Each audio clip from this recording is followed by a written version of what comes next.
एक युद्ध जिसने सिर्फ इतिहास नहीं बदला बल्कि इंसान की सोच को हमेशा के लिए बदल दिया। एक तरफ थे राम, जिन्हें मर्यादा पुरुषोत्तम कहा जाता है, और दूसरी तरफ थे रावण, जिन्हें ज्ञान, शक्ति और अहंकार का प्रतीक माना जाता है। लेकिन आज भी एक सवाल हर किसी के मन में आता है कि क्या रावण राम से ज्यादा शक्तिशाली था? अगर रावण इतना शक्तिशाली था तो फिर उसकी हार क्यों हुई? इस वीडियो में हम भावनाओं से नहीं बल्कि ग्रंथों और तथ्यों के आधार पर इस सवाल का जवाब समझेंगे। रावण को आमतौर पर एक खलनायक के रूप में दिखाया जाता है, लेकिन वास्तविकता इससे कहीं अधिक गहरी है। रामायण और शिव पुराण के अनुसार रावण एक अत्यंत विद्वान ब्राह्मण था। उसे चारों वेदों और छहों शास्त्रों का गहन ज्ञान था।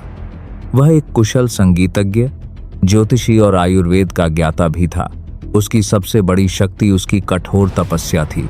कहा जाता है कि उसने हजारों वर्षों तक तप किया और अपने सिरों की आहुति तक दे दी। उसकी भक्ति से प्रसन्न होकर शिव ने उसे वरदान दिया कि देवता, दानव और गंधर्व उसे नहीं मार सकेंगे। इसी वरदान ने उसे लगभग अजेय बना दिया।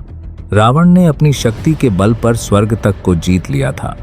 उसने इंद्र को पराजित किया और तीनों लोकों में अपना प्रभाव स्थापित किया। उसकी राजधानी लंका सोने की बनी हुई थी, जो उसकी समृद्धि और शक्ति का प्रतीक थी। उसके पास पुष्पक विमान जैसे अद्भुत साधन थे, जो उस समय की उन्नत तकनीक को दर्शाते हैं। इस प्रकार रावण के पास शारीरिक शक्ति, बौद्धिक क्षमता और आध्यात्मिक ऊर्जा तीनों का अद्भुत संगम था। अब बात करते हैं राम की। राम सिर्फ एक योद्धा नहीं थे, बल्कि एक आदर्श जीवन जीने वाले व्यक्तित्व थे। वाल्मीकि रामायण के अनुसार राम विष्णु के अवतार थे, लेकिन उन्होंने कभी अपनी दिव्य शक्तियों का दुरुपयोग नहीं किया। उन्होंने अपने जीवन में हर परिस्थिति में धर्म का पालन किया। जब उन्हें वनवास मिला तो उन्होंने बिना किसी विरोध के उसे स्वीकार कर लिया। उन्होंने अपने सुख, राज्य और अधिकारों का त्याग किया, लेकिन अपने सिद्धांतों से कभी समझौता नहीं किया। राम के पास न तो विशाल सेना थी और न ही कोई भव्य साम्राज्य। वे वन में रहने वाले एक साधारण जीवन जी रहे थे, लेकिन उनके पास सत्य, धैर्य, संयम और धर्म का बल था। यही उनकी सबसे बड़ी शक्ति थी।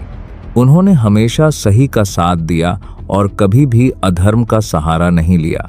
अगर हम राम और रावण की तुलना करें तो रावण के पास अपार शक्ति और ज्ञान था, लेकिन उसके अंदर अहंकार भी उतना ही प्रबल था।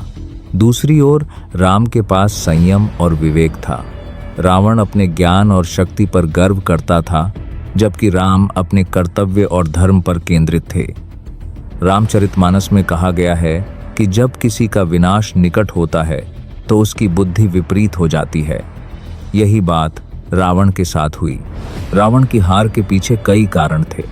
सबसे पहला और सबसे बड़ा कारण था उसका अहंकार। उसे विश्वास हो गया था कि कोई भी उसे पराजित नहीं कर सकता। यही आत्मविश्वास धीरे धीरे घमंड में बदल गया और अंततः उसके विनाश का कारण बना। दूसरा बड़ा कारण था सीता का हरण। यह एक ऐसा निर्णय था जिसने उसके पतन की शुरुआत कर दी। यह केवल एक स्त्री का अपहरण नहीं था, बल्कि धर्म के विरुद्ध एक गंभीर अपराध था। तीसरा कारण था सही सलाह को अनदेखा करना। विभीषण ने बार बार रावण को समझाया कि वह सीता को वापस कर दे और राम से शांति स्थापित कर ले, लेकिन रावण ने अपने अहंकार में आकर अपने ही भाई की बात को अस्वीकार कर दिया और उसे अपने राज्य से निकाल दिया। यह निर्णय उसकी सबसे बड़ी रणनीतिक गलती साबित हुआ। इसके विपरीत राम के साथ ऐसे सहयोगी थे जो न केवल शक्तिशाली थे, बल्कि पूरी निष्ठा और समर्पण के साथ उनके साथ खड़े थे। हनुमान, लक्ष्मण और वानर सेना ने मिलकर राम का साथ दिया। यह केवल एक सेना नहीं थी, बल्कि विश्वास, समर्पण और धर्म के प्रति आस्था का प्रतीक थी। लंका का युद्ध केवल दो व्यक्तियों के बीच का युद्ध नहीं था, बल्कि यह धर्म और अधर्म के बीच की लड़ाई थी। जब राम और रावण आमने सामने आए तो यह केवल शक्ति का संघर्ष नहीं था, बल्कि विचारों का भी संघर्ष था। अंततः जब राम ने अपना अंतिम बाण छोड़ा तो वह केवल एक अस्त्र नहीं था, बल्कि धर्म और सत्य की विजय का प्रतीक था। उसी क्षण रावण का अंत हो गया। लेकिन इस कहानी का सबसे महत्वपूर्ण पहलू यह है कि रावण पूरी तरह से बुरा नहीं था। वह एक महान विद्वान और शिव का परम भक्त था। मरते समय भी उसने लक्ष्मण को महत्वपूर्ण ज्ञान दिया। इससे यह स्पष्ट होता है कि रावण की हार उसकी कमजोरी के कारण नहीं, बल्कि उसके गलत निर्णयों और अहंकार के कारण हुई। अंत में यदि इस पूरी कथा का सार समझें तो यह स्पष्ट होता है कि रावण वास्तव में बहुत शक्तिशाली था, लेकिन राम सही थे। रावण के पास सब कुछ था, लेकिन वह अपने अहंकार पर नियंत्रण नहीं रख सका। राम के पास सब कुछ नहीं था, लेकिन उन्होंने अपने सिद्धांतों और धर्म को कभी नहीं छोड़ा। यही कारण है कि अंत में विजय राम की हुई। जब शक्ति के साथ विनम्रता नहीं होती तो वह शक्ति विनाश का कारण बन जाती है, और जब धर्म और सत्य के साथ संघर्ष किया जाता है तो अंततः जीत उसी की होती है।